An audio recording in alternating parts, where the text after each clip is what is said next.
ఒక మనిషిని ఒక్కసారిగా నాశనం చేయడం చాలా కష్టం. కానీ అతడి నెమ్మదిగా బలహీనుడిని చెయ్యాలంటే ఒక్కటే చాలు. అది కంఫర్ట్ జోన్. రోజూ అదే పని, అదే రొటీన్. ఎటువంటి రిస్క్ లేదు, ఎటువంటి కొత్త ప్రయత్నం లేదు. చూస్తుంటే సేఫ్గా అనిపిస్తుంది, కానీ నిజానికి అది మన కలలను నిశ్శబ్దంగా చంపేస్తుంది. కంఫర్ట్ జోన్ అంటే మనకు అలవాటైన జీవితం. ఎటువంటి భయం లేకుండా, ఎటువంటి ఛాలెంజ్ లేకుండా మనసుకు సౌకర్యంగా ఉండే స్థితి. ఉదాహరణకు, కొత్త పని ట్రై చేయకపోవడం, ఫెయిల్యూర్ భయంతో అవకాశాలు వదిలేయడం, ఇలా సరిపోతుంది అని సెటిల్ అవ్వడం, కలలు ఉన్నా యాక్షన్ తీసుకోకపోవడం, ఇవి అన్నీ కంఫర్ట్ జోన్ లక్షణాలు. కంఫర్ట్ జోన్ మొదట్లో చాలా సేఫ్గా అనిపిస్తుంది. ఎటువంటి టెన్షన్ లేదు, ఎటువంటి రిస్క్ లేదు. అందుకే చాలామంది అక్కడ ఆగిపోతారు. కానీ నిజమైన ప్రమాదం అక్కడే మొదలవుతుంది. ఎందుకంటే మనిషి కొత్త విషయాలు నేర్చుకునేది ఛాలెంజ్ ఎదురైనప్పుడే. కంఫర్ట్ జోన్లో ఉంటే కొత్త స్కిల్స్ రావు, కాన్ఫిడెన్స్ పెరగదు. రేపు చేస్తాను, ఇంకొంచెం తర్వాత స్టార్ట్ చేస్తాను అని పోస్ట్పోన్ చేస్తూ ఉంటాం. చివరికి సమయం వెళ్ళిపోతుంది, డ్రీమ్ మాత్రం డ్రీమ్గానే మిగిలిపోతుంది. మనకు భయమేసే పనిని అవాయిడ్ చేస్తే ఆ భయం తగ్గదు, మరింత పెద్దగా మారుతుంది. రిస్క్ తీసుకోకపోతే మనమీద మనకే నమ్మకం తగ్గుతుంది. నేను చెయ్యలేను అనే ఫీలింగ్ స్లోలీ మైండ్లో సెటిల్ అవుతుంది. కొన్ని సంవత్సరాల తర్వాత మనిషి ఎక్కువగా బాధపడేది ఫెయిల్యూర్స్ వల్ల కాదు. చాలామంది ఇలా అంటారు, ఒకరోజు స్టార్ట్ చేస్తాను, ఇంకొంచెం టైం తర్వాత ప్రయత్నిస్తాను, ఇప్పుడే కాదు. కానీ నిజమేమిటంటే ఇయర్స్ గడిచిపోతాయి, డ్రీమ్ మాత్రం అదే ప్లేస్లో ఉంటుంది. ఎందుకంటే మనల్ని ఆపేది పరిస్థితులు కాదు, మన కంఫర్ట్ జోన్. కంఫర్ట్ జోన్ మనల్ని ఒక్కసారిగా ఆపదు, నెమ్మదిగా మోసం చేస్తుంది.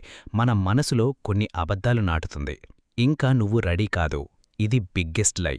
ఎవరూ పర్ఫెక్ట్గా రెడీ అయి స్టార్ట్ చేయరు. స్టార్ట్ చేసిన తర్వాతే కాన్ఫిడెన్స్ వస్తుంది, ఎక్స్పీరియన్స్ వస్తుంది. ఫెయిల్యూర్ భయంతో చాలామంది మొదలే పెట్టరు.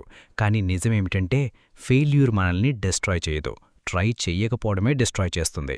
సేఫ్ లైఫ్ మొదట్లో పీస్ఫుల్గా ఉంటుంది, కానీ అదే లైఫ్ కొన్ని సంవత్సరాల తర్వాత బోరింగ్గా, ఎంటీగా మారుతుంది.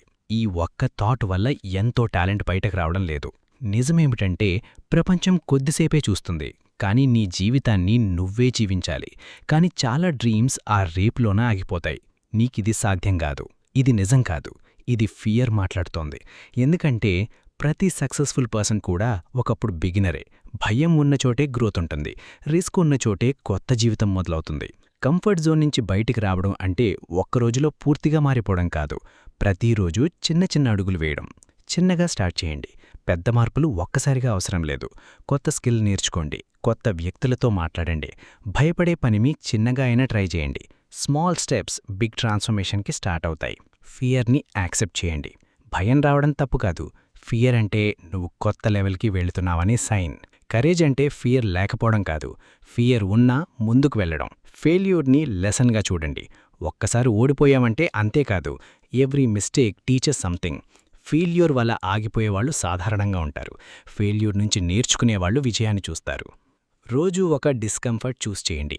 ప్రతిరోజు మీకు కొంచెం అన్కంఫర్టబుల్ అనిపించే పని చేయండి. ఎందుకంటే కంఫర్ట్ జోన్ చిన్నదవుతుంది, కాన్ఫిడెన్స్ పెద్దదవుతుంది.